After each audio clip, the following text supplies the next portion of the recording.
आज़ादी व आज़ादी कोई चीज़ नहीं है। आज़ादी का मतलब ये नहीं हुआ कि आप किसी के धर्म के खिलाफ, मेरा धर्म अच्छा हो या खराब मेरे लिए, आपका धर्म अच्छा हो या खराब आपके लिए। प्रेषित मोहम्मद सल्लल्लाहु अलैहि वसल्लम यांचं व्यंग्यचित्रच नाही तर नुसतं कल्पनाचित्र देखील काढणं ही विटंबना मानली जाते। इस्लाम धर्मामध्ये मूर्तीपूजा नाही आणि प्रतिमा जर काढली एखाद्या श्रद्धेय महापुरुषाची तर मूर्तीपूजा सुरुवात होण्याची शक्यता असते। अशा पद्धतीने हा अपराध मानला जातो।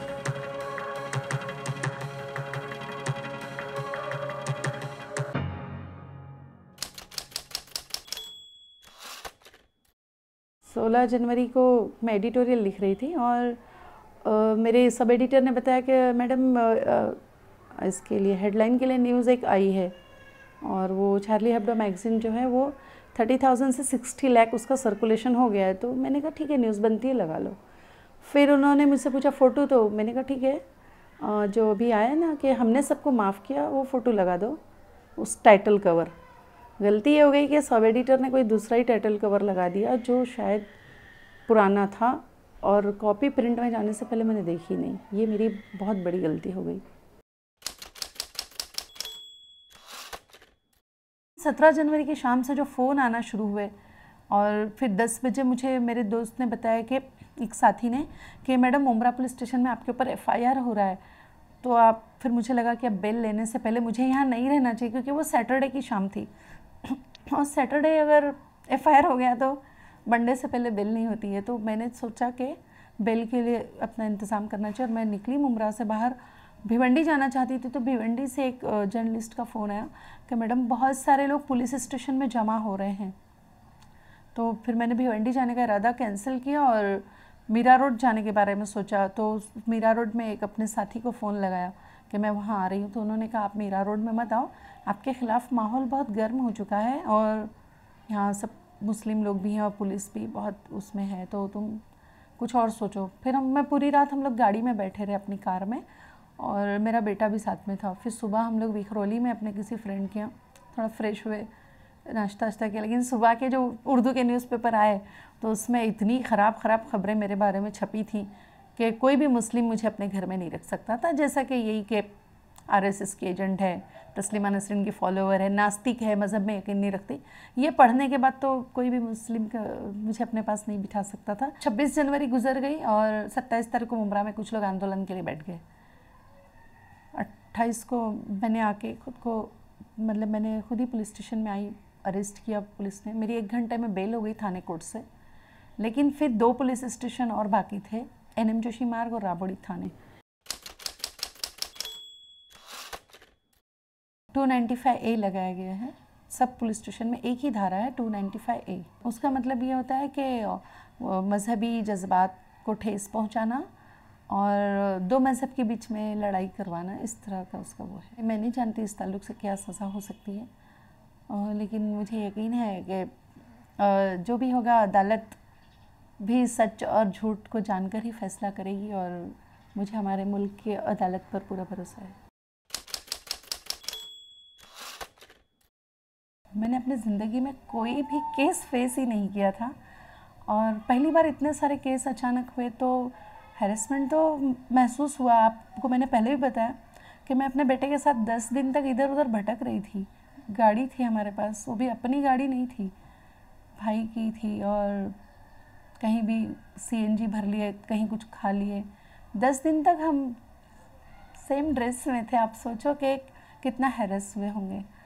और क्या बताऊँ मैं। और जैसा ही कि उस वक्त मेरी समझ में नहीं आया कि मैं कैसे कैसे बेल लूँगी। एक जगह बेल लेने पर जितना खर्च हुआ मेरा, तो मुझे लग रहा था कि फिर सेशन कोर्ट से, हाई कोर्ट से कितना खर्च होगा। तो वो टाइम पे मुझे हम आज़ादी के हक़ में एक ऑर्गेनाइजेशन है और हसीना खान है और उनके साथ कुछ साथी, एक जर्नलिस्ट है गीता सेशु, इन लोगों ने फिर एडवोकेट मिहिर देसाई से मिलवाया और उन्होंने मेरा केस हाथ में लिया। 2-3 दिन में मेरी और हसीना की मुलाकात हुई। उन्होंने मुझे मिहिर देसाई से मिलवाया और मिहिर देसाई ने जो है सारे केसेस अपने अंडर में लिए और सब क्लब करके जो है हाई कोर्ट में चल रहे हैं। अच्छा, अब ये मामला जो है उसमें महाराष्ट्र पुलिस के पास नहीं है, CID पुणे को दे दिया गया है। मुझे ना सोसाइटी ने कहीं भी इग्नोर नहीं किया, मेरे साथ बुरा सलूक नहीं किया। मेरे बच्चों ने भी अच्छे से कॉलेज में पढ़ाई करके बाद में एग्ज़ाम दे दिया। मेरे बच्चों को भी उनके साथ ही स्टूडेंट ने कोऑपरेट किया। किसी ने उनसे ये नहीं कहा कि तुम्हारी माँ ने गलत किया है। हाँ, लेकिन ये बात लोग सामने आके नहीं बोलते हैं। इकोनॉमिकली तो मैं पूरी तरह ब्रोक हो गई, क्योंकि 6 महीने से मेरे पास अभी 7 महीना और जुलाई शुरू हो गया, कोई काम नहीं, कोई जॉब नहीं है। और क्योंकि जो मेरा फील्ड है वो पूरा ब्रेक हो गया है मेरे लिए। मैं उर्दू न्यूज़पेपर के लिए काम करती थी और उर्दू न्यूज़पेपर में मेरे बारे में कुछ ऐसी खबरें छपी जिससे कम्युनिटी के लोगों तक दूर दूर तक एक गलत मैसेज गया। तो अब उस मैसेज को मतलब लोगों तक ये बात पहुंचाने में देर लगेगी। जिस न्यूज़पेपर में नेगेटिव चीज़ें छपी हैं उन लोगों ने उसको सुधारा भी नहीं ना, कि उन्होंने भी गलत छपा है और सच क्या है। तो मुझे उनसे कोई शिकायत भी नहीं। ओके, ठीक है, जिसको जैसा दिखाई देता है ना वो वैसे ही देखेगा ना। मेरी जगह अगर किसी और कम्युनिटी की औरत ये हरकत करती तो उसको इतना फेस नहीं करना पड़ता। चूँकि मैं मुस्लिम हूँ और मुस्लिम होने के साथ ऐसा है कि मेरी कम्युनिटी का ये कहना है कि आप मुसलमान हो तो आपको इतना नॉलेज तो होना चाहिए, आप क्या कर रही हो, उनका ये क्वेश्चन है। तो ओके, मतलब आप मुसलमान हो कि आपने प्रॉफिट मोहम्मद का कार्टून छापा, लेकिन मैं ये कह रही हूँ कि मैंने प्रॉफिट मोहम्मद का कार्टून नहीं छापा। मैंने वो जो चीज़ है वो चार्ली हेब्डो मैगज़ीन का टाइटल कवर है और वो भी मैंने उसको नहीं वो किया था, छापने के लिए कहा था। मैंने लेटेस्ट टाइटल कवर के लिए कहा था और सब एडिटर ने जो है वो पुराना लगा दिया और वो मेरी नज़रों से चुक गया। मेरी गलती यहाँ पे हुई कि एज एडिटर मैंने अपनी सीट पे बैठे हुए वो पेज जाते हुए चेक नहीं किया। मैंने तो इतना लिखा है कि लोगों के जहन पे छाप छोड़िए, अच्छा लिखे हुए की।